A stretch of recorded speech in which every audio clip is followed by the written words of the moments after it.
ये आइशे फरावा, ये हुकूमत, ये तिजारत, ये आइशे फरावा, ये हुकूमत, ये तिजारत, दिल सीनाए बेनूर में महरूम तसल्ली, दिल सीनाए बेनूर में महरूम तसल्ली,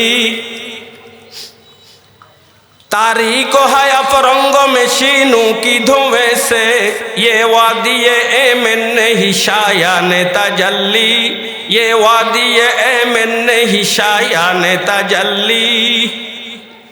उनार भाषाয় উনি বলছেন মেশিনারির ধোঁয়ায় যেমনি ভাবে ইউরোপ আমেরিকার আকাশ কালো হয়ে আছে, ঠিক তেমনি ভাবে অশান্তির আগুনে জ্বলতে জ্বলতে ওদের অন্তরটা কালো হয়ে আছে। অথচ সুখ, টাকা পয়সার উপায় উপকরণ, অস্ত্রশক্তি, জনশক্তি সব কিছুই তো তাদের হাতে আছে, কিন্তু নেই একমাত্র শান্তি। অশান্তির আগুন ওদের ঘরে ধাউ ধাউ করে জ্বলছে।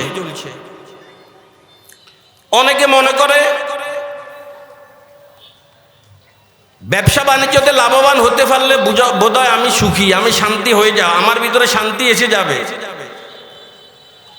উচ্চপদস্থ একটি সরকারের চাকরি পেলে বোধহয় আমার ভিতরে শান্তি এসে যাবে, আমি সুখী হব। একটি নারী একটা গাড়ি একটা বাড়ির মালিক হতে পারলে বোধহয় আমার ভিতরে শান্তি এসে যাবে, আমি সুখী হব। ভাই, সম্পদ সুখ না। এক লোক আল্লাহর দরবারে দোয়া করছেন, ওগো আল্লাহ, আমি যে জিনিসে হাত দিই যেন ওই জিনিসটা স্বর্ণ হয়ে যায়। আল্লাহ তার দোয়া কবুল করছেন। বাড়িতে গিয়ে স্ত্রীর গায়ে হাত দেয়, স্ত্রী স্বর্ণ। মেয়ে আসছে অফিসে খাবার নিয়ে, মেয়ের গায়ে হাত দিয়েছে, স্বর্ণ হয়ে গেছে। রুটি খাবে, রুটিতে হাত দিয়েছে, রুটি স্বর্ণ। যাকেই ধরে ও স্বর্ণ হয়ে যায়, যাকে টাচ করে ও কি হয়, তার দোয়া কবুল হয়েছে। আল্লাহ, আমি যেটাই ধরি যেন ওটা স্বর্ণে রূপান্তরিত হয়। আল্লাহ দোয়া করেছে। এখন চুলাতে ভাত রান্না করবে, চুলাতে হাত দিলে চুলা স্বর্ণ, পাতিল স্বর্ণ, তারপরে চামচ ইত্যাদি সব স্বর্ণ। বলেন স্বর্ণ কি খাওয়া যায়? স্বর্ণ দিয়ে কি মানুষের পেট ভরে? স্বর্ণ আর স্বর্ণ, 2 লক্ষ টাকার উপরে তার বড়ি। সম্পদের অভাব নেই, কিন্তু পেট তো ভরে না রে ভাই, সুখ নেই। 2018 সালের আমেরিকার বড় ধনী হ্যারল্ড হান্ট, উনি দৈনিক 10 ঘন্টা কাজ করে। উনার আয় প্রতিদিন $12,000 মার্কিন ডলার, বাংলা টাকায় 10,80,000 টাকা উনার দৈনিক ইনকাম। প্রতি মিনিটে 18,000 আর প্রতি সেকেন্ডে 3,000 টাকা, 300 টাকা উনার ইনকাম প্রতি সেকেন্ডে, মিনিটে 18,000। এই বেচারা অনেক সুখের কাজ ছেড়ে দিয়েছে। বাসায় ভাত খেতে যায় না। কেন খেতে যায় না? ভাত খেতে গেলে 8-10 মিনিট নষ্ট হয়, তার লস। মিনিটে 18,000 টাকা লস। কাউকে সালাম দেয় না, কারণ সালাম দিতে গেলে কমপক্ষে 2 সেকেন্ড চলে যায়, তার 600 টাকা লস। শ্বশুর বাড়িতে যায় না। কেন যায় না? একদিনে 10,80,000 টাকা তার লস। স্ত্রীর সাথে সময় দেয় না, লস। আপনারা বলেন এটাকে সুখী বলা হয়? অনেক ভোগের কাজ যিনি ছেড়ে দিয়েছেন। এক লোক এক বড় লোকের সন্তান পেয়ে ওর বাড়িতে গেছে যে ও নাকি বড় লোক, দেখি কেমন বড় লোক। যাওয়ার পরে উনার গায়ের দিকে তাকালো। আগন্তুকের মনে মনে ধারণা ছিল এই যেহেতু বড় লোক, বোধহয় 8-10টা জামা গায়ে দেয়, একটার উপর আরেকটা, আরেকটার উপর আরেকটা। না তো, আমি যেমনি ভাবে একটি জামা গায়ে দিয়েছি, ও একটি জামা গায়ে দিয়েছে। দুপুরে খেতে বসেছেন, আগন্তুকের ধারণা বোধহয় 15-20 আইটেম তরকারি দিয়ে খাবার খায়। একদম মিথ্যা কথা। আমি যেভাবে সাধারণ তরকারি দিয়ে খাবার খায়, ও 1-2টা তরকারি দিয়ে খাবার খায়। ঘুমাতে গিয়েছে, আগন্তুকের ধারণা উনি যেহেতু বড় লোক, বোধহয় 8-10টা খাটের উপরে, একটার উপর আরেকটা, একটার উপর আরেকটা, 8-10টা খাটের উপরে উনি ঘুমায়। না তো একটা মাত্র খাট। তাহলে সুখ কি? সম্পদ সুখ নয়। স্বাস্থ্য কি সুখ? আমাদের এই মঞ্চে যিনি আমাদের মধ্যমণি ছিলেন এক সময়, আল্লামা হাবিবুল্লাহ মেজবা রহমতুল্লাহ আলাই, উনি চৌমানে মদনমোহন তাফসিরে বলেছেন, স্বাস্থ্যই সুখের মূল। এই কথাটা একদম মিথ্যে। আপনাদের বাজারে একটি দোকানে যদি দুজন চোর ধরা পড়ে, একজন খুব মোটা আর একজন একদম চিকন, মায়ের বেশি মোটা চোরে খাবে না চিকন চোরে খাবে? তাহলে স্বাস্থ্য সুখের মূল কেমনে হলো? এক সময় আমাদের দেশে প্রতিযোগিতা ছিল কে কত মোটা হতে পারে, আর এখন প্রতিযোগিতা চলছে ডায়েট কন্ট্রোলের মাধ্যমে কে কত চিকন হতে পারে। এক সময় প্রতিযোগিতা ছিল জিয়াবতে গিয়ে গোশত কে কত বেশি খেতে পারে, আর এখন প্রতিযোগিতা কে কত কম খেতে পারে। এক টুর বা দুই টুর চামচকে এভাবে ঝাড়া দিয়ে ভাই ঝোল দিবেন না, ডাক্তারের নিষেধ, 2-1 ফিট মাত্র গোশত খায়। তো সম্পদ কি সুখ? সম্পদও সুখ না, স্বাস্থ্যও সুখ না। তাহলে সুখের ডেফিনিশন কি? সুখ কি? সুখ কাকে বলে? সুখের সংজ্ঞা কি? তারিফ কি? তৃপ্তিকেই সুখ বলা হয়। তৃপ্তি। আমি 500 টাকা বেতনে চাকরি করে আলহামদুলিল্লাহ, এই তৃপ্তিকেই সুখ। আপনার ভিতরে যত বেশি তৃপ্তি আসবে আপনি তত বড় সুখী। আপনার চাহিদা যত বাড়বে তত আপনার সুখ বিদায় নেবে, অশান্তি আসবে। চাহিদা যত কমবে আপনার ভিতরে সুখ তত বেশি আসবে। তৃপ্তিকেই সুখ বলা হয়। সম্পদ সুখ না, স্বাস্থ্য সুখ না। 1 কোটি টাকা বেতনে চাকরি করেন, যদি আপনার ভিতরে তৃপ্তি না থাকে আপনি সুখী না। পক্ষান্তর একজন রিক্সাওয়ালা দিন মজুর দৈনিক 200-300 টাকা পায়, কেমন আছেন? আলহামদুলিল্লাহ। রিক্সাওয়ালাকে জিজ্ঞেস করলাম, ভাই কেমন আছেন, দিনকাল কেমন চলে? আলহামদুলিল্লাহ। ভাই আল্লাহ অনেক সুখে রেখেছে। উনি 200-300 টাকা পায়, এতে উনি তৃপ্তি আছে ওনার ভিতর, উনি তৃপ্ত, এই জন্য উনি সুখী। ফুজাইল ইবনে আয়াজ রহমতুল্লাহ আলাই, মাটির একটা ঘর ছিল ওনার, 2টো কামরা, মাটির একটা লোটা ছিল, ছাগলের চামড়ার তৈরি একটা বিছানা। এই সব নিয়ে উনি পৃথিবীর 1/4 অধিপতি বাচ্চা হারুনুর রশিদের চেয়েও বেশি সুখী ছিলেন উনি। কেন? যদিও ওনার মাটির একটা ঘর, 2টো কামরা, তোষক জাজিম নেই, কিন্তু উনি তৃপ্তি ছিল ওনার ভিতরে। এই জন্য উনি বাচ্চা হারুনের চেয়েও বেশি সুখী ছিলেন। সুখ শান্তি এখন সোনার হরিণে রূপান্তরিত হয়েছে। সম্পদ সুখ না, স্বাস্থ্য সুখ না। তো সুখ কোথায় গেলে পাবো? শান্তি কোথায় গেলে পাবো? আমার আর আপনার মাওলাই কারীম মাহকামুল হাকিমিন রব্বুল আলামিন মেহেরবানি করে আমাদেরকে জানিয়ে দিয়েছেন, আলা বিজিক্রিল্লাহি তাতমাইন্নুল কুলুব কামা আন্নাস সামাকাতা তাতমাইন্নু ফিল মা। জিকিরের মাধ্যমেই একমাত্র প্রশান্তি অর্জন হয়। জিকিরের মাধ্যমে। আলা, খবরদার শুনে নাও, কান পেতে শুনো। আলা, কান পেতে শুনো, কান দিয়ে শুনো। বিজিক্রিল্লাহি তাতমাইন্নুল কুলুব। জিকিরের মাধ্যমে একমাত্র শান্তি পাওয়া যায়। দনে জনে পাছা দলনে শান্তি কোথাও পাবে না। দনে জনে প্রাসাদ লনে শান্তি কোথাও পাবে না। দরার বুকে জিকির হলো শান্তি সুখের ঠিকানা। কি যে সুখ জড়িয়ে আছে প্রভু তোমার নামে, কি যে সুখ জড়িয়ে আছে প্রভু তোমার নামে। কাটার বিছানাতে ও ঘুম এসে যায় শান্তি ও আরামে। সুখে সন্তাপে জীবনের বহুবাকে অসহায় আমি। সুখে সন্তাপে জীবনের বহুবাকে অসহায় আমি। ভুলিনি তোমায় ভুলবো না প্রভু হে অন্তর্যামী। ভুলিনি তোমায় ভুলবো না প্রভু হে অন্তর্যামী। আলা বিযিকরিল্লাহি তাতমাইন্নুল কুলুব। জিকিরের মাধ্যমে অন্তরের প্রশান্তি অর্জন হয়। মাছ যেমনি ভাবে পানিতে গেলে একদম শান্ত হয়ে যায়, মানুষের এই অশান্ত হৃদয়, ব্যাকুল এই হৃদয় জিকির ফেলে একদম শান্ত, আপনার দেহের ভিতরে সুকুনত, তমানিনত, শান্তি চলে আসবে। জিকির জিক্রে গো জিক্রে গো জিক্রে তোরা জানাস, জিক্রে গো জিক্রে গো জিক্রে তোরা জানাস, দিলরা জিন্দা কুনি বজিক্রে রহমানাস। আল্লাহ আল্লাহ ইঁচে শিরি নাস্ত নাম, শের শক্কর মিশাওয়াদ জানম তামাম। জিক্রে হকা আমদ গেজা ই রোহে র, জিক্রে হকা আমদ গেজা ই রোহে র, মরহম আমদ ই দিলে মাঝে রোহে র। আল্লাহ আল্লাহ ইঁচে শিরি নাস্ত নাম, আল্লাহ আল্লাহ ইঁচে শিরি নাস্ত নাম, শের শক্কর মিশাওয়াদ জানম তামাম।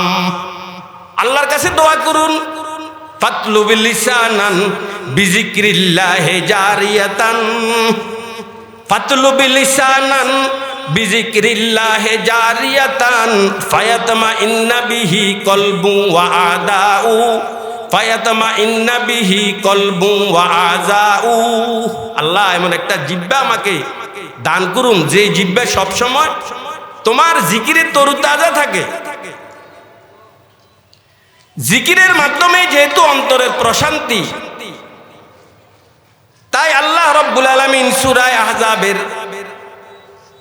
41 এবং 42 এবং 43 নম্বর আয়াতে ঘোষণা দিলেন, ইয়া আইয়ুহাল্লাযীনা আমানু যকুরুল্লাহা যিকরান কাসীরা। হে আমার ঈমানদারগণ, জিকিরের মাধ্যমে যেহেতু অন্তরের প্রশান্তি, এই জন্য দু একবার জিকির করলে হবে না। উযকুরুল্লাহা যিকরান কাসীরা, অধিক পরিমাণে আল্লাহর জিকির করো, আল্লাহকে স্মরণ করো। জিকিরের মধ্যে আধিক্য কাম্য, অধিক। আল্লাহ রাব্বুল আলামিন বান্দার উপর নামাজ ফরজ করেছেন কোরআনের মাধ্যমে, কোরআনে নামাজ ফরজ করেছেন, রোজা ফরজ করেছেন, হজ ফরজ করেছেন। নামাজ ফরজ করে বলে নাই সল্লু কাসীরা, বেশি বেশি নামাজ পড়ো, বেশি বেশি রোজা রাখো, বেশি বেশি সদকা দাও, বেশি বেশি হজ করো, আল্লাহ পাক বলেন নাই। কিন্তু একটা মাত্র ইবাদত, যে ইবাদত কম করার জন্য বলেন নাই, বেশি বেশি করার জন্য বলছেন, সেটা হলো আল্লাহর জিকির। উযকুরুল্লাহা যিকরান কাসীরা, শুধু জিকির করো বলেন নাই, বেশি বেশি জিকির করো, বেশি বেশি জিকির করো। বেশি কেমন? নবীজির একটি হাদিসে আছে, ক্বালা রাসূলুল্লাহি সাল্লাল্লাহু আলাইহি ওয়াসাল্লাম, আকসিরু যিকরাল্লাহ হাত্তা ইউকালা মাজনুন। এই পরিমাণ বেশি আল্লাহকে স্মরণ করো, যাতে করে মানুষ তোমার জিকিরের আধিক্য দেখে তোমাকে পাগল বলে, পাগল। নামাজ পড়ার জন্য নির্দিষ্ট সময় লাগে। ইন্নাস সালাতা কানাত আলাল মুমিনিনা কিতাবাম মাওকুতা। নামাজের জন্য নির্দিষ্ট সময় লাগে, নির্দিষ্ট জায়গা লাগে। রোজার জন্য নির্দিষ্ট মাস লাগে, হজের জন্য নির্দিষ্ট জায়গা লাগে, নির্দিষ্ট মাস লাগে। কিন্তু রে ভাই, জিকির এমন একটা ইবাদত, এটার জন্য নির্দিষ্ট সময়ও লাগে না, নির্দিষ্ট মাসও লাগে না, নির্দিষ্ট জায়গাও লাগে না। রাত্রে 10টা বাজে আপনি জিকির করতে পারেন, দাঁড়িয়ে জিকির করতে পারেন, বসিয়ে জিকির করতে পারেন, শুয়ে শুয়ে জিকির করতে পারেন। আল্লাযীনা ইয়াযকুরুল্লাহা কিয়ামান ওয়া কুউদান ওয়া আলা জুনুবিহিম। দাঁড়িয়েও জিকির করা যায়, রিকশা চালক রিকশা চালানো অবস্থায় জিকির করতে পারে। মা বোন যখন ভাত রান্না করে, রান্না করা অবস্থায় জিকির করতে পারে। আমার কৃষক ভাই যখন হাল চাষ করে, জমিনে ফসল রোপণ করে, তখন জিকির করতে পারে।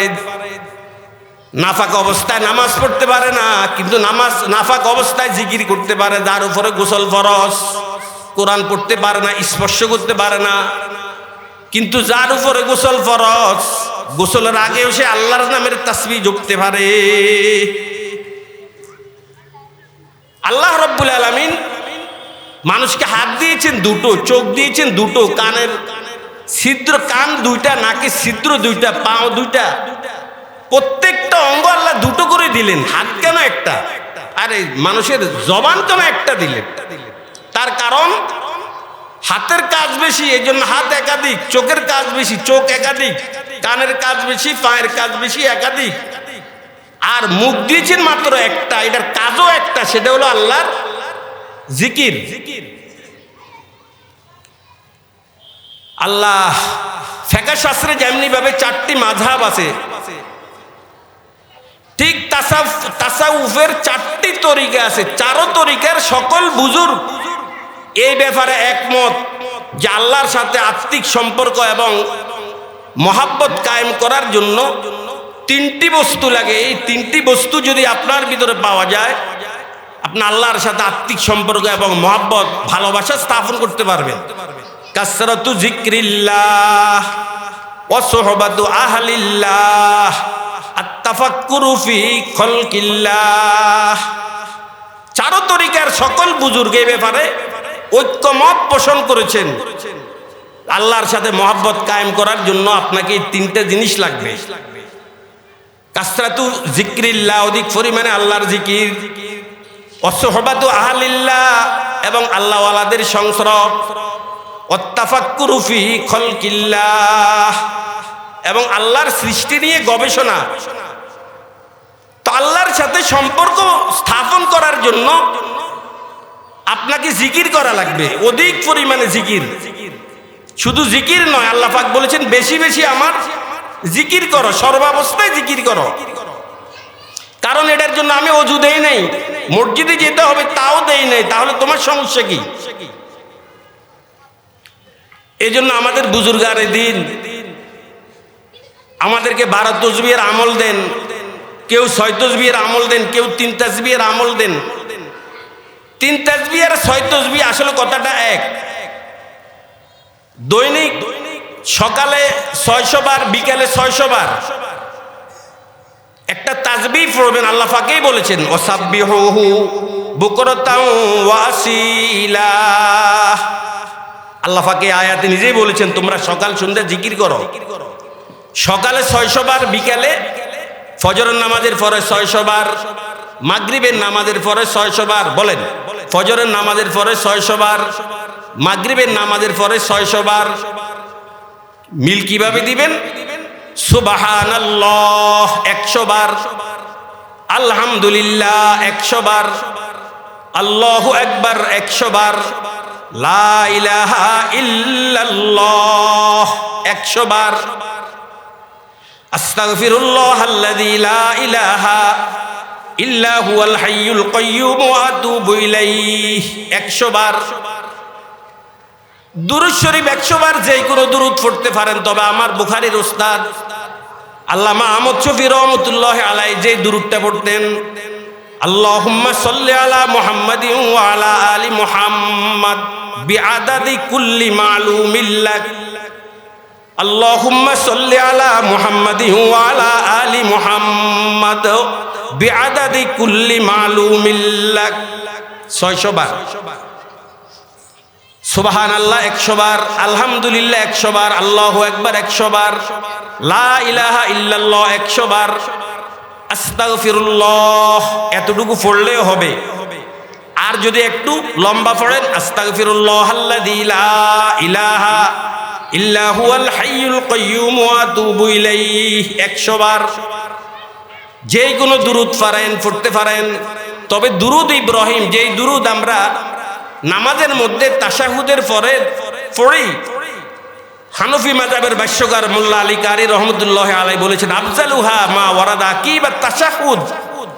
তাশাহুদের পরে মানুষ যে তাসবিহটা পড়ে, যে দুরূদটা পড়ে নামাজে, এটা হচ্ছে পৃথিবীর শ্রেষ্ঠ দুরূদ, দুরূদ ইব্রাহিম।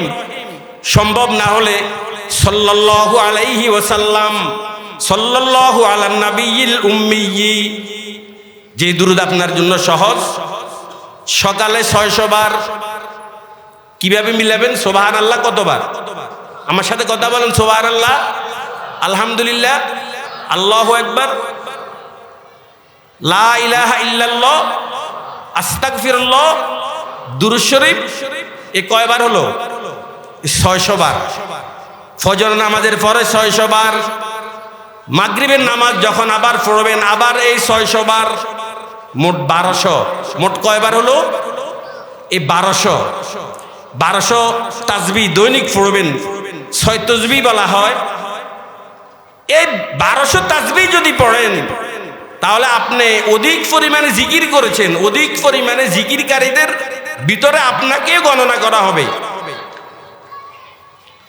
আর কোন বুজুর্গ 12 তাসবিহের আমল দেন।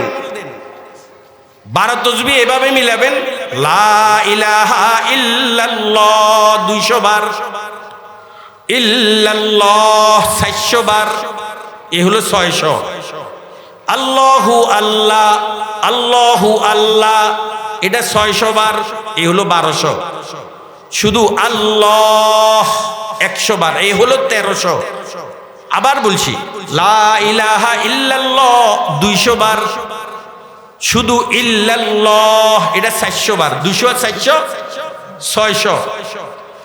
আল্লাহু আল্লাহ এটা 600 বার, আল্লাহু আল্লাহ বলেন, আল্লাহু কয়শো বার?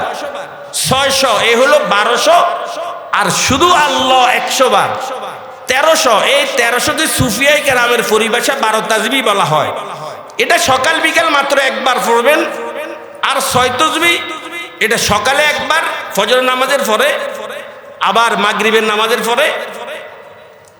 মনে পড়ে গেল আমার সেই ছাত্র জমানার কাহিনী। মিরর হুসাইনিয়া মাদ্রাসায় হাটহাজারের মরহুম হযরত আল্লামা আহমদ শফি রহমতুল্লাহ আলাই, উলামাবাদের মাদ্রাসার মরহুম সাইদ আহমদ রহমতুল্লাহ আলাই, হাবিবুল্লাহ মেজবা রহমতুল্লাহ আলাই, বাংলার 3 ভাগ একত্রিত হয়েছেন মীর ওয়ারিসপুর মাদ্রাসায়। রাত্রে 3টা বাজে, এরা আর ঘুমের ভিতরে নেই। চৌকির থেকে উঠে 3 জনের জন্য 3টা রুম বরাদ্দ করা হলো। পাক পবিত্রতা অর্জন করে 8-10 রাকাত, 12 রাকাত, 4 রাকাত তাহাজ্জুদ নামাজ পড়ে 3টা রুম থেকে 3 বুজুর্গ এই তাসবিহটা পড়া শুরু করেছে, লা ইলাহা ইল্লাল্লাহ, লা ইলাহা ইল্লাল্লাহ, লা ইলাহা ইল্লাল্লাহ, লা ইলাহা ইল্লাল্লাহ, লা ইলাহা ইল্লাল্লাহ, লা ইলাহা इल्लल्लाह।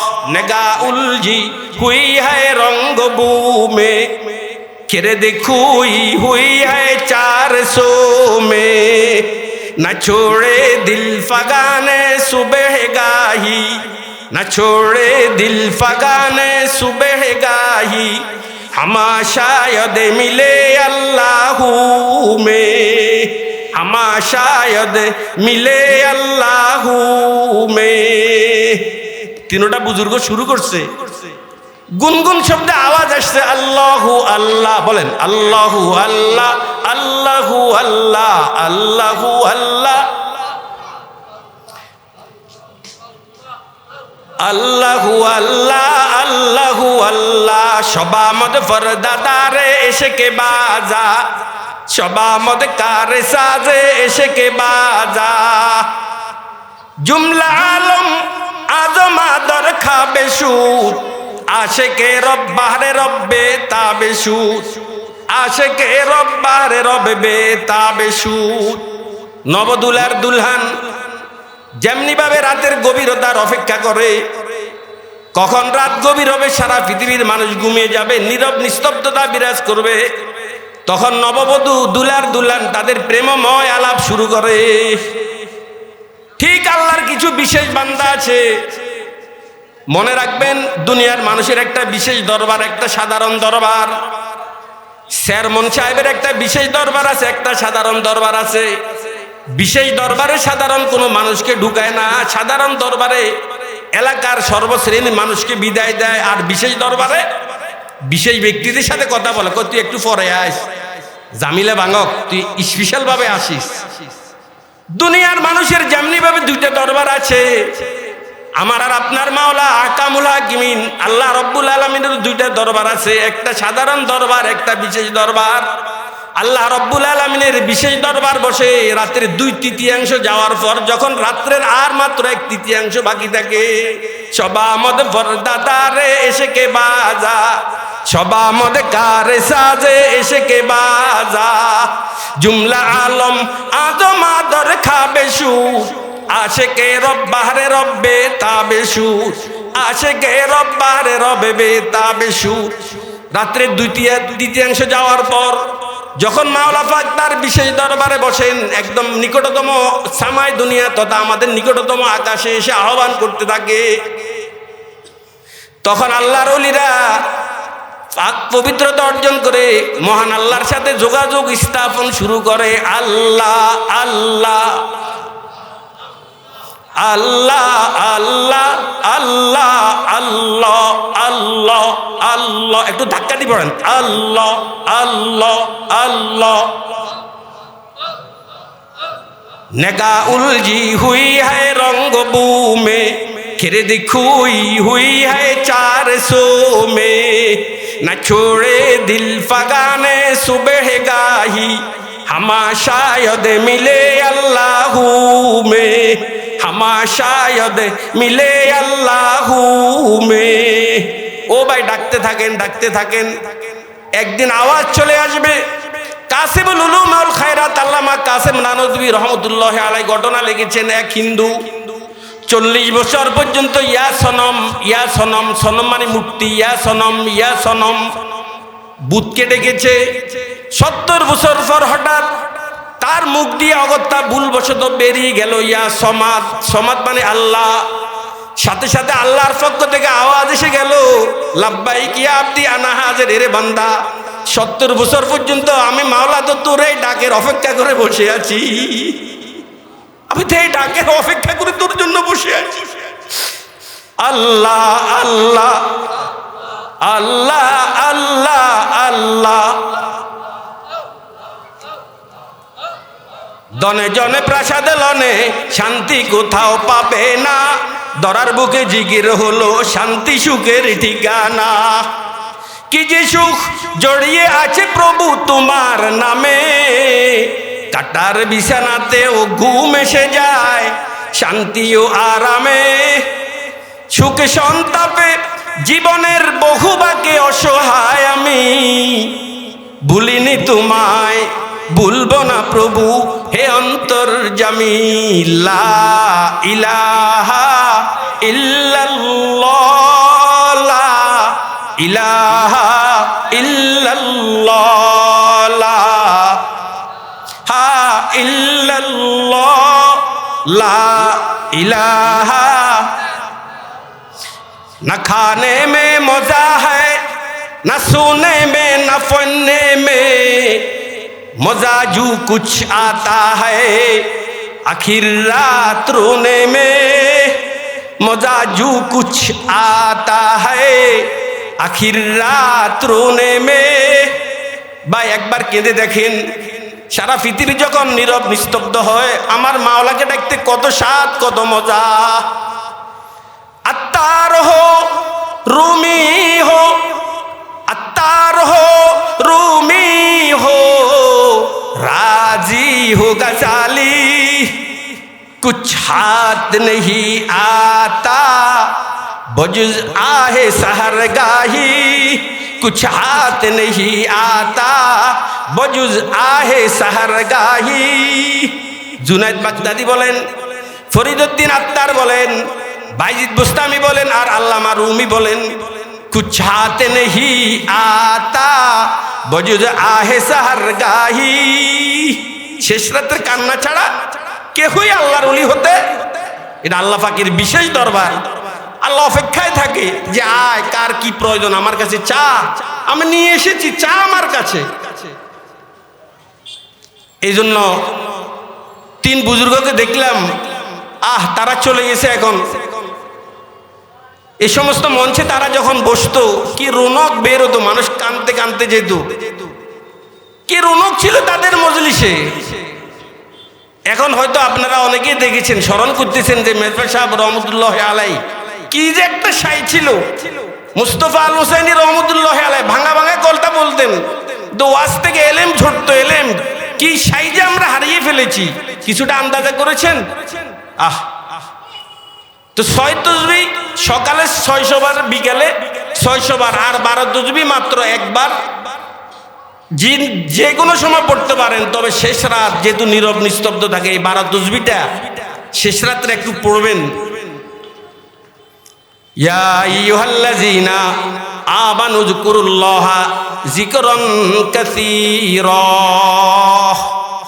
এই 6 তাসবিহ যদি পড়েন কি লাভ হবে? লাভের কথা জানলে আমলটা একটু সহজ হয়। তিরমিজির হাদিস, ক্বালা রাসূলুল্লাহি সাল্লাল্লাহু আলাইহি ওয়াসাল্লাম মান সাব্বাহাল্লাহা মিয়াতান বিল গাদাতি ওয়া মিয়াতান বিল আশি কানা কামান হাজ্জা মিয়াতা মাররা। জনাব রাসূলুল্লাহ সাল্লাল্লাহু আলাইহি ওয়াসাল্লাম বলেছেন, আমার কোন উম্মত যদি সকালে 100 বার সুবহানাল্লাহ পড়ে, বিকালে 100 বার, মোট 200 বার যদি সুবহানাল্লাহ পড়ে, 100 বার হজ করার সওয়াব আল্লাহ রাব্বুল আলামিন তাকে দান করবে। কয়টা হজ? আবার বলেন কয়টা? আপনার 14 পাচ্ছে 100টা হজ করার জন্য। বলেন বাংলাদেশে একজন লোক দেখান যে উনি 100 বার হজ করেছে। আর ভাই 100 বার হজ করার জন্য তো কমপক্ষে 100 বছর হায়াত পাওয়া লাগে। কথা বলেন না কেন? তো 200 বার যদি এই জিকিরটা করেন, মিন কুল্লি হাম্মিন ফারাজা ওয়া রাযাকাহু মিন হাইসু লা ইয়াহতাসিব। যে ব্যক্তি ইস্তিগফার পড়বে, মাল লাজিমাল ইস্তিগফার, লাজিম কাকে বলে? লাজিম যে ইস্তিগফারকে অত্যাবশ্যক করে নিবে। তার মানে কি? এই যে আমি জামা, এটা কি মাঝে মাঝে গায়ে দিই, মাঝে মাঝে ফেলে দিই না? সবসময় গেঞ্জি সবসময় আমার দেহের সাথে কি লেগেই আছে, টুপি সবসময় আমার মাথায় লেগেই আছে, জুতা সবসময় আমার পায়ে লেগেই আছে। এইটাই হচ্ছে লাজিম করা। যে একবার ইস্তিগফার 2 বার পড়লেন না, লাজিমা মানে সর্বাবস্থায় যে ব্যক্তি কি পড়বে? ইস্তিগফার পড়বে। আল্লাহ রাব্বুল আলামিন যাবতীয় মুসিবত থেকে উত্তরণের পথ তার জন্য বের করে দিবে, তাকে টেনশন মুক্ত জীবন দান করুন, তাকে আযাব থেকে রক্ষা করবে। যে নাকি ইস্তিগফার পড়বে তাকে আযাব থেকে রক্ষা করবে আল্লাহ পাক। কোরআনে কারিমে বলেন, ওয়ামা কানাল্লাহু লিয়ুআযিবাহুম ওয়া আনতা ফীহিম ওয়ামা কানাল্লাহু মুআযিবাহুম ওয়া হুম ইস্তাগফিরুন। ও নবী, আপনি যতদিন জীবিত থাকবেন আপনার সম্মানার্থে আপনার উম্মতকে আমি আযাব দিব না। আর আপনি যখন এই দুনিয়া ছেড়ে চলে যাবেন, আপনার উম্মতকে বলবেন একটা আমল করতে, তাহলে আমি তাদেরকে আযাব দিব না। দুনিয়া ছেড়ে চলে যাবেন, যাওয়ার আগে আপনার উম্মতকে বলবেন তারা যেন সব সময় ইস্তিগফার পড়ে। ওমা কানাল্লাহু মুআযিবাহুম ওয়া হুম ইস্তাগফিরুন। যত ইস্তিগফার পড়বে আল্লাহ পাক ওদেরকে আযাব দিবে না। আজ বাজার মসজিদেও বলেছি আমি, সারা বাংলাদেশের ভিতরে একটা আতঙ্ক বিরাজ করছে, ভূমিকম্প। এটা আতঙ্ক বিরাজ করছে। বাস্তবতা যাই হোক, মিডিয়া এটাকে আরো হাইলাইট করতেছে। আরে বাপ রে বাপ, 6 তারিখে কি যেন হবে, 7 তারিখে আরো কি যেন হবে। ক্ষুদ্র ক্ষুদ্র ভূমিকম্প, বড় ধরনের ভূমিকম্পের পূর্বাভাস। ঘুম তো হারাম সবাই, বিশেষ করে যারা আকাশচুম্বী অট্টালিকার মালিক। ঘুম নেই, ঢাকা শহর ছেড়ে বাড়িতে আসছে। যত প্রযুক্তি তুমি অবলম্বন করো, আল্লাহ পাকের পক্ষ থেকে যদি আযাব মঞ্জুর হয়ে থাকে, বাঁচতে পারবে না। প্রযুক্তি সমৃদ্ধ দেশ ইউরোপ, আমেরিকা, জাপান, ওদের প্রযুক্তির অভাব নেই, কিন্তু ভূমিকম্প ওদের দেশে কোনো দিক দিয়ে কম নয়।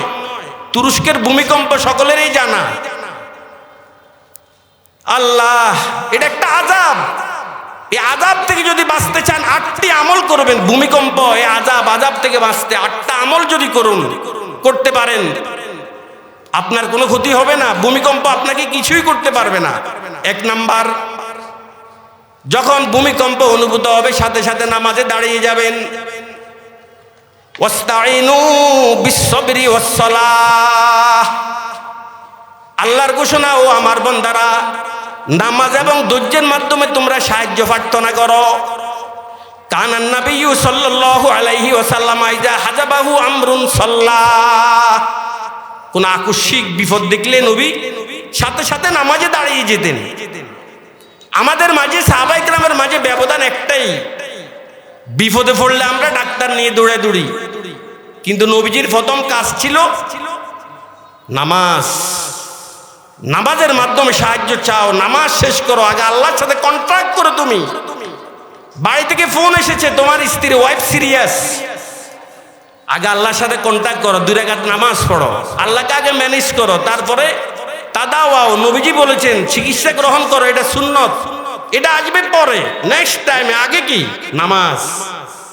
ইজা রাআইতুম আয়াতান ফাসজুদু, যখন কোনো বিপদ দেখবে সাথে সাথে তোমরা সিজদা করো। জাপানে ভূমিকম্প সবচেয়ে বেশি হতো। তৎকালে জাপানের বিজ্ঞজন হাকিম উল-উম্মত থানবী রহমতুল্লাহ আলাইহির কাছে চিঠি লিখেছেন, হুজুর ভূমিকম্প আমাদের দেশে বেশি, বাঁচার উপায় কি? হযরতজি বললেন, তোমাদের মসজিদে যেহেতু তোমরা বৌদ্ধ, মসজিদ নেই তোমাদের দেশে, মসজিদ নির্মাণ করো, নামাজ শুরু করো, সেজদা যত বেশি দিবে জমিন তত স্থির হবে। তোমাদের জমিন সেজদা শূন্য, এই জমিন কখনো মানুষের কোফাল পায় না, সেজদা পায় না, এই জন্য জমিন এই লাফালাফি করে। তোমরা মসজিদ নির্মাণ করো আর নামাজ পড়তে থাকো, দেখবা আল্লাহর মেহেরবানিতে ভূমিকম্প তোমাদের থেকে সালাম দিয়ে বিদায় নিবি। ঠিকই আগের তুলনায় এখন আর নাই, ভূমিকম্প অনেক কম। সেজদার মাধ্যমে, নামাজের মাধ্যমে 1 নাম্বার ভূমিকম্প অনুভূত হলেই নামাজ। 2 নাম্বার ইস্তেগফার, আস্তাগফিরুল্লাহ আস্তাগফিরুল্লাহ, সাথে সাথে শুরু করবেন আস্তাগফিরুল্লাহ। গমচু বিনি জুদে ইস্তেগফারে কুন, গমচু বিনি জুদে ইস্তেগফারে কুন, গম্ব আমরে খালে কামদে কারে কুন, গম্ব আমরে খালে কামদে কারে কুন। তীর মারতেছে আল্লাহ, আপনি এখানে বেড়া দিলে কি লাভ হবে? যেই জায়গা থেকে তীর আসছে ওই জায়গাকে আগে অ্যাটাক করেন, উনার সাথে আগে কন্ট্যাক্ট করুন। যে জায়গা থেকে তীর পরিচালিত হচ্ছে ওই জায়গা আগে ম্যানেজ করুন। আযাব আসে আল্লাহর পক্ষ থেকে, আগে আল্লাহকে ধরুন, ইস্তিগফার পড়ুন।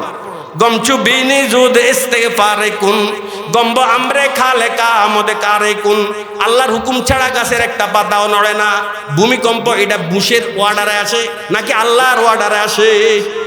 এই জন্য ভূমিকম্প দেখলে আল্লাহর কাছে ক্ষমা চান, আমাদের গুনাহের ফসল, আর অন্য কিছু নয়। জহারাল ফাসাদ ফিল বাররি ওয়াল বাহর বিমা কাসাবাত আইদিন নাস, জলোচ্ছ্বাস, দুর্ভিক্ষ, দাবানল, চিকুনগুনিয়া, এডিস মশা, ডেঙ্গু জ্বর, পানিতে পড়ে নিমজ্জিত, এগুলো সব হচ্ছে বিপর্যয়। এগুলো মানুষের পাপের কারণেই নেমে আসে। তাফসীরে রুহুল মানিতে আল্লামা মাহমুদ বাগদাদি আলসী রহমতুল্লাহ আলাইহি বলেছেন, এটা আমার আর আপনার পাপেরই ফসল।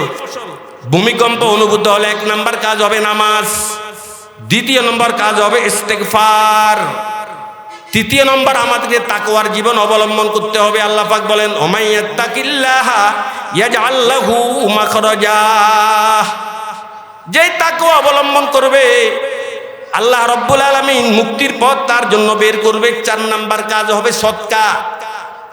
যখনই অনুভূত হবে ভূমিকম্প অনুভূত হবে, সদকা দিবেন, আগে সদকা দিবেন, পরে সদকা দিবেন। সদকা হতে বলা দূর, বাদিরু বিসসাদাকা ফাইন্নাল বালা লা ইয়াতাখাত্তাউহা। নবীজি বলেছেন, উম্মতের আরে তোরা বেশি বেশি সদকা দে, কারণ বালা মুসিবত কখনো সদকা অতিক্রম করতে পারে না। বালা মুসিবত কখনো সদকা অতিক্রম করতে, ইন্নাস সাদাকাতা লা তুতফি গযাবার রব্বি ওয়া তাদফাউ মিতাতাসসু। সদকা এটা খারাপ মৃত্যু রোধ করে, ওয়াতাদফাউ মিতাতাসসু, আল্লাহর গুসা প্রশমিত করে। খারাপ মৃত্যু, অ্যাক্সিডেন্টের মৃত্যু এটা খারাপ মৃত্যু, বিল্ডিং ধসে মৃত্যু এটা খারাপ মৃত্যু, আগুনে পড়ে মৃত্যু এটা খারাপ মৃত্যু। এগুলো থেকে একমাত্র আমাকে আপনাকে রক্ষা দিবে সদকা। বেশি বেশি আল্লাহর দরবারে সদকা দিবেন, আল্লাহ পাক বিপদ থেকে বাঁচাবে। ঢাকা যাবেন, গাড়িতে উঠার আগে 2 টাকা সদকা দিবেন, আপনার অ্যাবিলিটি অনুযায়ী 1 টাকা বাড়েন, 2 টাকা বাড়েন, সদকা দিবেন। দেখবেন অ্যাক্সিডেন্টে সকলেই মারা যাবে, কোনো না কোনো মার পেছে আল্লাহ পাক আপনাকে রক্ষা করে ফেলবে, আপনি বেঁচে যাবেন। এটা একমাত্র সদকারই ফসল। কারণ সদকা হতে বলা দূর, এটা কি দুনিয়ার কোনো মানবের কথা না, নবীজির কথা। নবীজি বলেছেন। 5 নাম্বার যখন এই ভূমিকম্প অনুভূত হতে লাগবে দোয়া ইউনুস, লা ইলাহা ইল্লা আনতা সুবহানাকা ইন্নী কুনতু মিনাজ জালিমিন। বলেন একবার, লা ইলাহা ইল্লা আনতা সুবহানাকা ইন্নী কুনতু মিনাজ জালিমিন। মাছের পেটে কোন নবী ছিলেন? আবার বলেন, ইউনুস।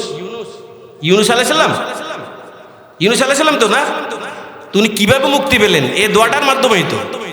ত্রিবিধ অন্ধকারে ছিলেন, সমুদ্রের পেটের, সমুদ্রের অন্ধকার, মাছের পেটের অন্ধকার, রাতের অন্ধকার।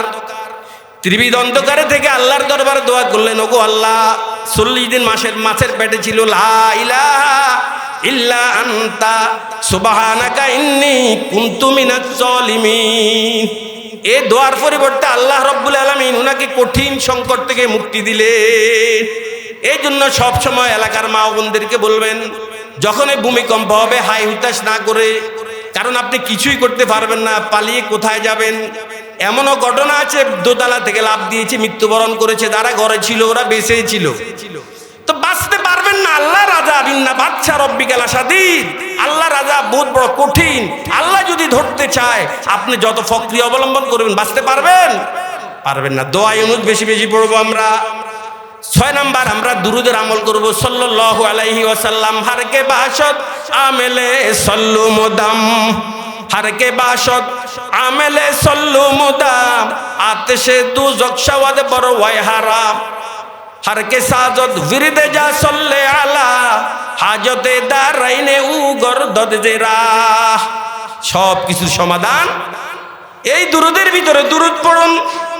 7 নম্বর দোয়ায় আবু দরদার উপর আমল করুন। দোয়ায় আবু দরদা, আল্লাহর নবী জনাবে মুহাম্মদুর রাসূলুল্লাহ সাল্লাল্লাহু আলাইহি ওয়াসাল্লাম সাহাবা ইকরামকে একটা দোয়া শিক্ষা দিয়েছেন, সাহাবীদের যদি সকালে একবার বিকেলে একবার পড়তে পারিস, আল্লাহুম্মা আনতা রাব্বি লা ইলাহা ইল্লা আনতা আলাইকা তাওয়াক্কালতু ওয়া আনতা রাব্বুল আরশিল আযীম, মাশা আল্লাহু কানা ওয়া মা লাম ইয়াশা লাম ইয়াকুন, ওয়ালা হাওলা ওয়ালা কুওয়াতা ইল্লা বিল্লাহিল আলিয়্যিল আযীম, আ'লামু আন্নাল্লাহা আলা কুল্লি শাইইন কাদির ওয়া আন্নাল্লাহা ক্বাদ আহাতা বিকুল্লি শাইইন ইলমা, আল্লাহুম্মা ইন্নী আউযু বিকা মিন শাররি নাফসি ওয়া মিন শাররি কুল্লি দাব্বাহ আনতা আকিযুম বিনাসিয়াতিহা ইন্না রাব্বি আলা সিরাতিম মুস্তাকিম।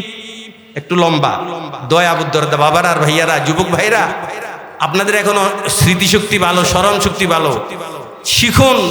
এলাকার মা বোনদেরকে শিখান, আগুন থেকে বেঁচে যাবেন। নবীজি বলেছেন, আমার সাহাবীরা যদি পবিত্র পূর্ণ আস্থার সাথে এই দোয়াটা সকালে একবার পড়ো, বিকেলে একবার পড়ো, আল্লাহ রাব্বুল আলামিন যাবতীয় বিপদ থেকে তোমাকে রক্ষা করবে। আগুনের আতঙ্ক চলছে বাংলাদেশে, আগুন হুট করে আগুনে লাগে। আর বাংলাদেশের বিমানবন্দর নিশ্চিত নিরাপত্তার ব্যবস্থা, ওখানেও আগুন। আগুনের আতঙ্কে মানুষ ঘুমাইতে পারে না। এই দোয়াটা পড়ুন, আল্লাহ পাক আপনাকে হেফাজত করবে। সাপের আতঙ্কে ঘুমাইতে পারে না, দোয়াটা পড়ুন। চোরের আতঙ্কে ঘুমাইতে পারে না, আপনার জামাই বিদেশ থাকে, দোয়াটা পড়ুন, আল্লাহ পাক চোর থেকে আপনাকে বাঁচাবে। 8 নাম্বার আমল, সকালে 3 বার পড়বেন, বিকালে 3 বার পড়বেন।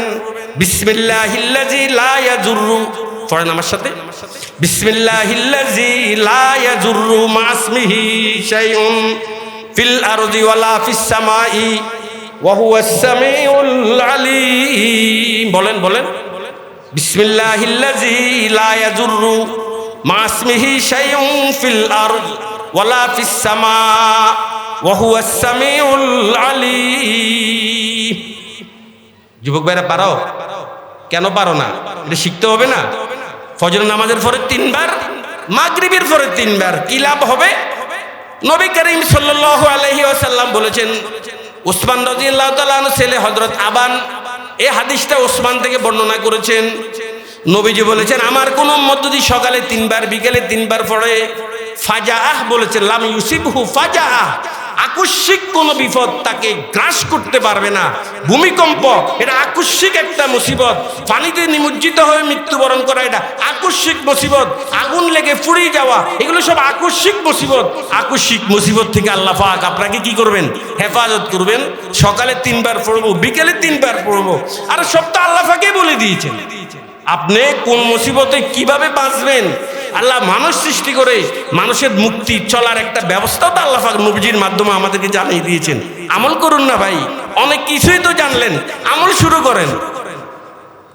এই 8 উপায় যদি অবলম্বন করেন, 1 নাম্বার নামাজ, 2 নাম্বার ইস্তেগফার, 3 নাম্বার তাকওয়া, 4 নাম্বার সদকা, 5 নাম্বার দোয়া ইউনুস, 6 নাম্বার দুরূদ শরীফ, 7 নাম্বার দোয়ায়ে আবু দারদা, 8 নাম্বার বিসমিল্লাহিল্লাযী লা ইয়াযুররু মা ইসমিহি শাইউন ফিল আরদি ওয়ালা ফিস সামাই ওয়া হুয়াস সামিউল আলীম। এই 8টা আমল যদি আপনি করতে পারেন, আল্লাহ আপনাকে বিপদ থেকে বাঁচাবে, ভূমিকম্প থেকে বেঁচে যাবেন। আপনি বোধহয় যেন মায়ের স্তনে দুধ চুষছেন, আপনি বলতেও পারবেন না কোনখান থেকে ভূমিকম্প এসে চলে গেছে, অনেকে কইতেও পারে না। আমি ফোন করছি, ভাই ভূমিকম্প হয়েছে জানেন? ভাই আমি তো আসলে বুঝতে পারতাম না। আসলে আল্লাহ পাকে ওদেরকে হেফাজত করেছেন। এই আমলটা করবেন তো ইনশাআল্লাহ। এই আমলগুলো আমরা করব। তো ইস্তেগফারের 1 নাম্বার লাভ, আল্লাহ পাক আপনার গুনাহ মাফ করবে, আল্লাহ আপনাকে আযাব থেকে রক্ষা করবে। ইস্তেগফার সকালে 100 বার, বিকালে 100 বার। দুরূদ শরীফ সকালে 100 বার, বিকালে 100 বার। এই 70 তাসবিহের আমলটা দিয়ে গেলাম। সুবহানাল্লাহ 100 বার, আলহামদুলিল্লাহ 100 বার, আল্লাহু আকবার 100 বার, লা ইলাহা ইল্লাল্লাহ 100 বার, আস্তাগফিরুল্লাহ 100 বার, দুরূদ শরীফ 100 বার। এই 600 ফজর নামাজের পরে, আবার 600 মাগরিবের পরে, দৈনিক 1200 বার এই তাসবিহটা পড়বেন। আল্লাহর ওলিদের কাতারে আপনার লিস্টে আপনার নাম চলে আসবে, দেখবেন। আমলটা করুন, শুরু করেন এই আমলটা ইনশাআল্লাহ। আমাদের বুজুর্গানে দিন জিকিরে ফাসে আনফাস একটা জিকির দেয়, আপনারা আমার দিকে লক্ষ্য করলে বুঝবেন। ফাসে আনফাস মানে কি? এই যে আমরা দৈনিক 24,000 বার নিঃশ্বাস ভিতরে নেই, আবার এটা ফাস করি, ব্রিদ ইন ব্রিদ আউট। 24,000 বার ভিতরে নিঃশ্বাস নেই, আবার ফেলে দিই। এই নিঃশ্বাস যখন নিবেন আল্লাহ মনে মনে, আর যখন নিঃশ্বাস ছাড়বেন হু বলেন, যখন টানবেন কি, আর যখন ছাড়বেন এ দেখেন, এটাতে কোনো আওয়াজ হবে না। জিকিরে ফাসে আনফাস, আমার মুখ একদম বন্ধ, এ চলছে।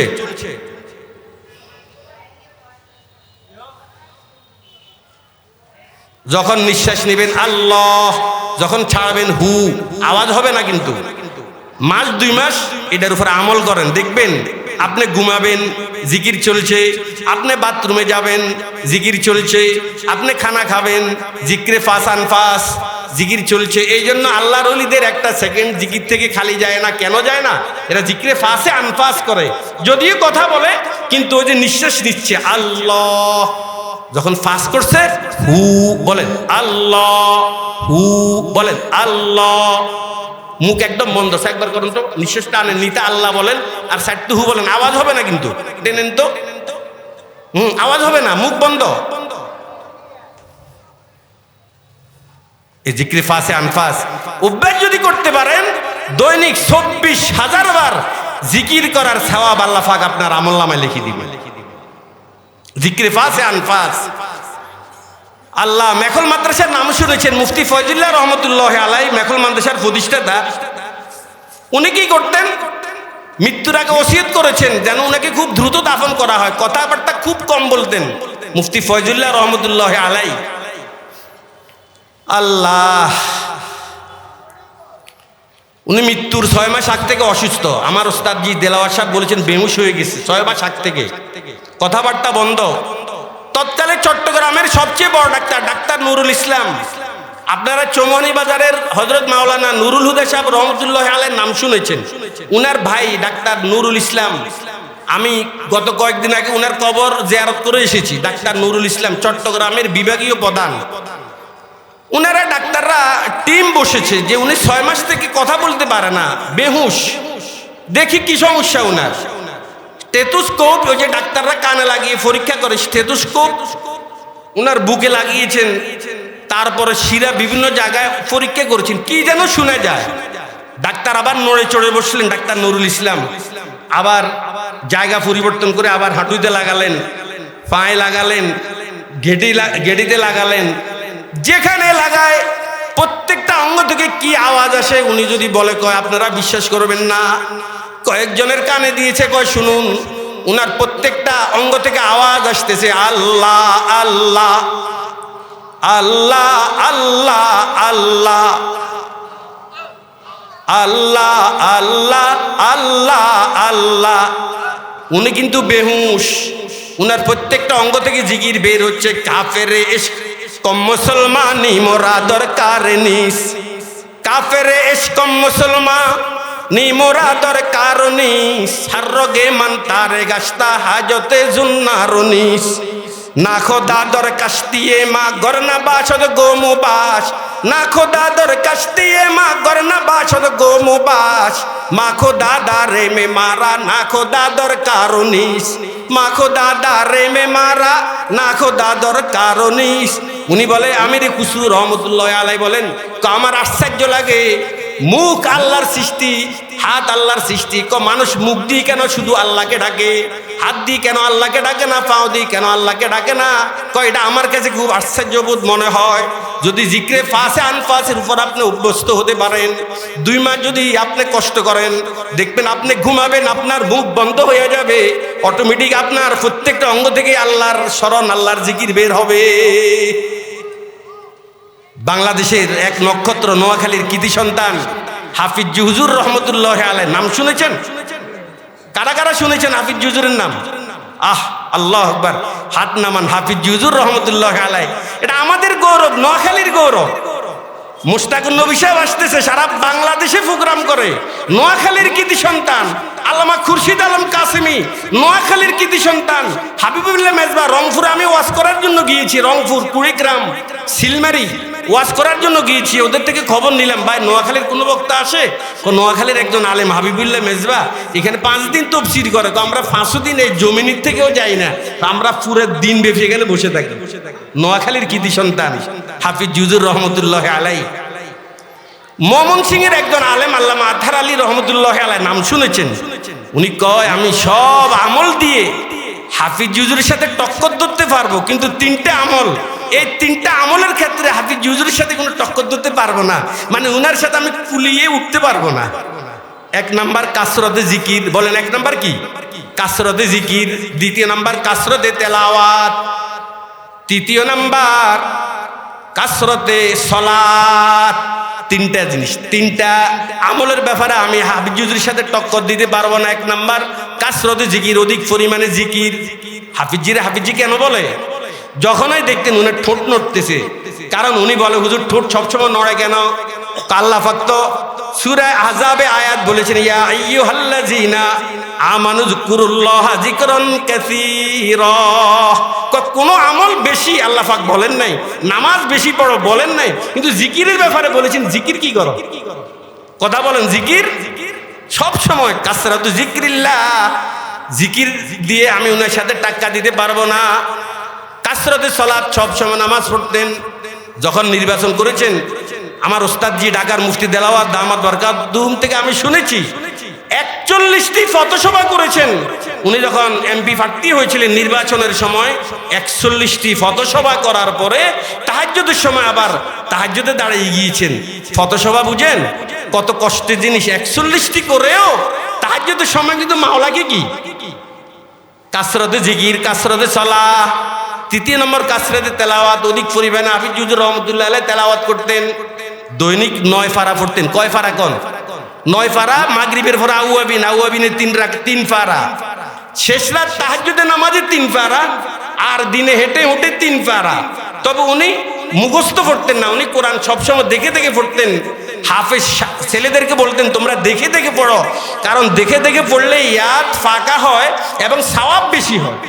9 পারা উনি দৈনিক তেলাওয়াত করতেন। বলেন এখানে একজন মানুষ দাঁড়ান যে আমি দৈনিক 9 পারা কোরআন তেলাওয়াত করি।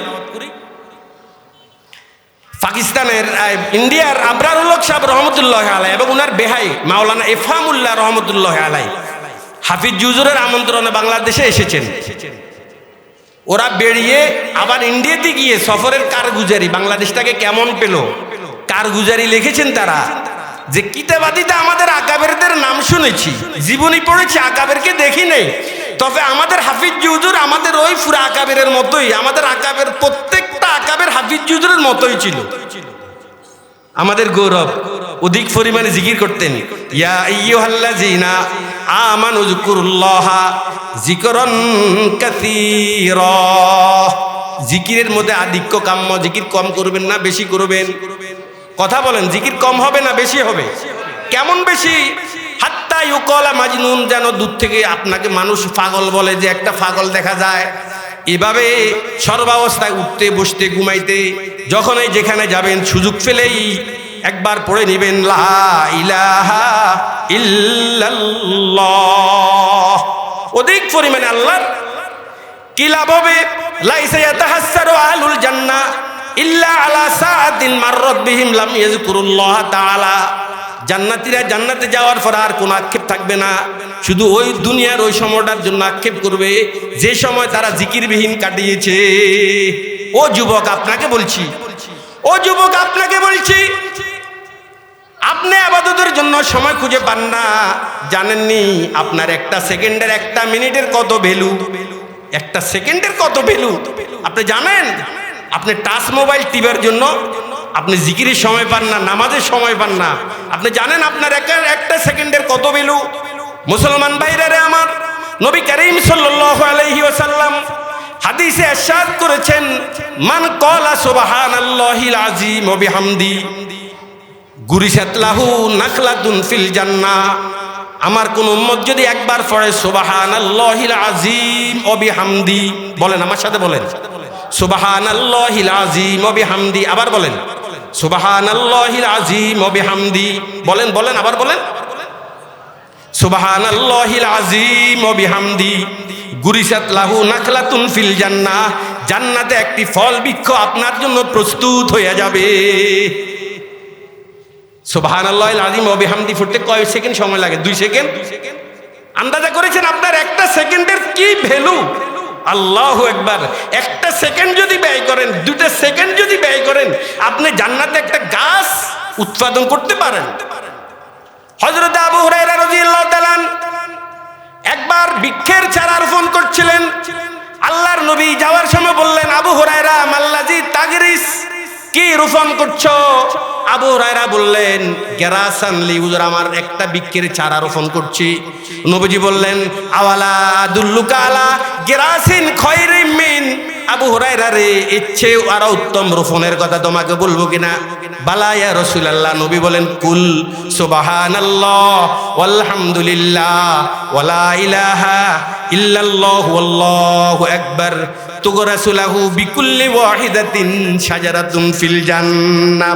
আবু হুরায়রা, এখানে আমি 4টি কালিমা পড়েছি। 1 নাম্বার সুবহানাল্লাহ, বলেন সুবহানাল্লাহ, বলেন সুবহানাল্লাহ ওয়ালহামদুলিল্লাহ ওয়ালা ইলাহা ইল্লাল্লাহু আল্লাহু আকবার। একবার বলেন, একবার বলেন সুবহানাল্লাহ ওয়ালহামদুলিল্লাহ ওয়ালা ইলাহা ইল্লাল্লাহু আল্লাহু আকবার। আবু হুরায়রা 4টি কালিমা আছে, প্রত্যেকটি কালিমার পরিবর্তে আল্লাহ রাব্বুল আলামিন জান্নাতে তোমার জন্য একটা গাছ প্রস্তুত করবে। বলে হুজুর জান্নাতের গাছ কত বড় হবে? হাদিস শুনুন। ক্বালা রাসূলুল্লাহ সাল্লাল্লাহু আলাইহি ওয়াসাল্লাম, ইন্না ফিল জান্নাতি লাশাজারাতান ইয়াসিরুর রাকিবুল জাওয়াদুল মুজমারুস সারিউ মিআত আমিম মা ইয়াকতাউহা। মুসলমান ভাইরা মনোযোগ দিয়ে শুনুন। আল্লাহর নবী বলেছেন, আমার উম্মতের জন্য প্রত্যেকটি তাসবির পরিবর্তে জান্নাতে এত বিরাট বিশাল একটা গাছ তৈরি করা হবে, যেই গাছের ছায়ার নিচে অতি দ্রুতগামী শক্তিশালী তেজস্বী একটা ঘোড়া, এটা দুনিয়ার ঘোড়া নয়, জান্নাতি ঘোড়া। কি ঘোড়া কোন?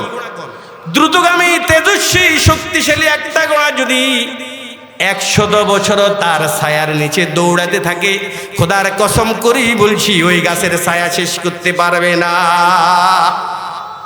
কত বড় এই গাছটা হবে! একবার সুবহানাল্লাহ পড়লে এত বড় একটা গাছ হবে, 100 বছর দৌড়ালেও তার ছায়া শেষ করতে পারবে না। সুবহানাল্লাহ, কত বড় গাছ! ও যুবক ভাইরা আপনাকে বলছি, আন্দাজা করেছেন আপনার একটা সেকেন্ডের ভ্যালু কত?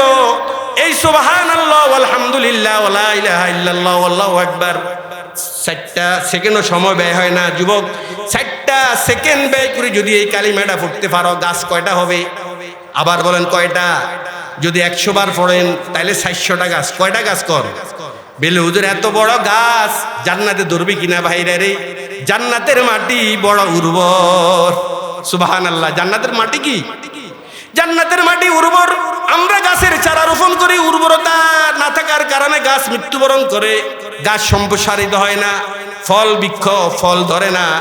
ভাইরা রে, গাছের জান্নাতের মাটি এটা অনেক উর্বর মাটি।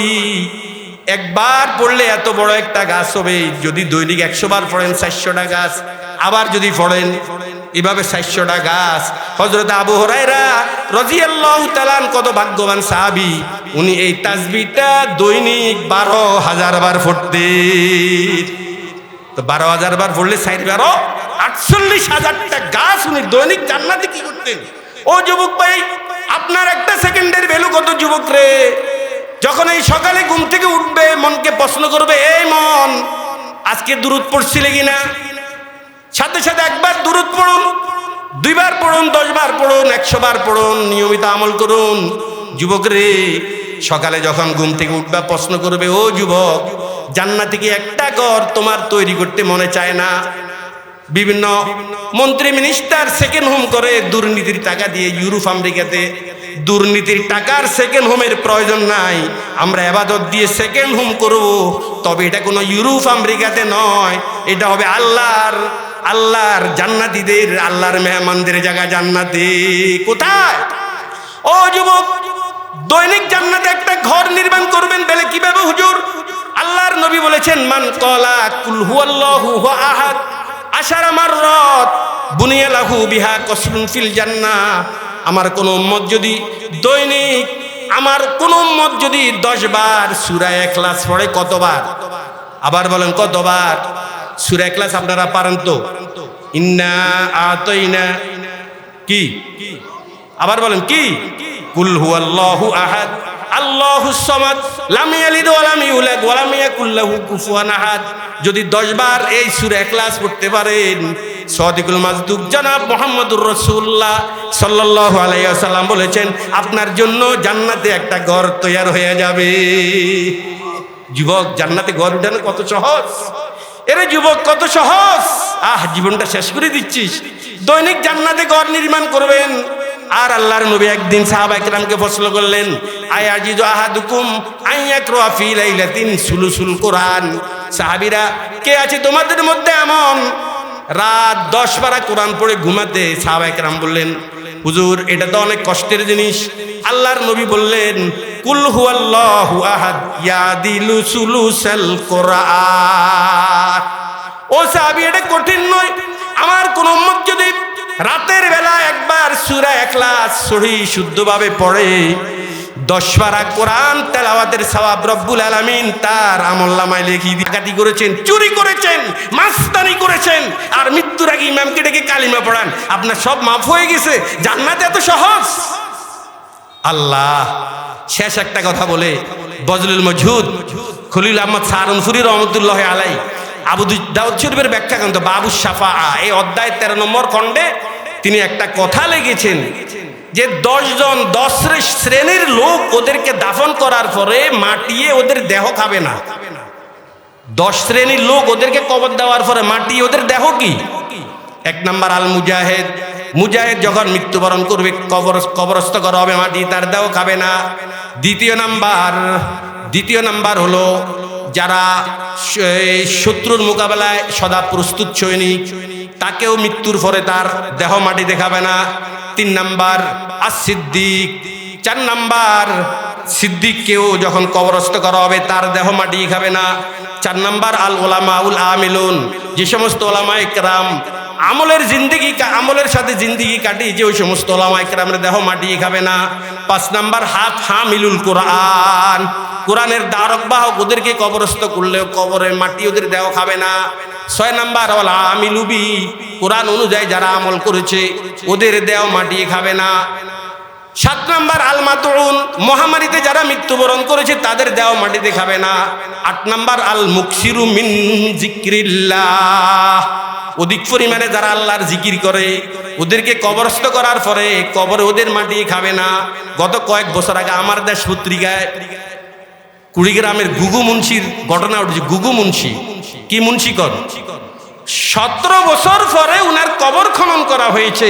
কান্নাহু দুফিনাল ইয়াউম, মনে হয় যেন উনাকে আজকেই দাফন করা হয়েছে।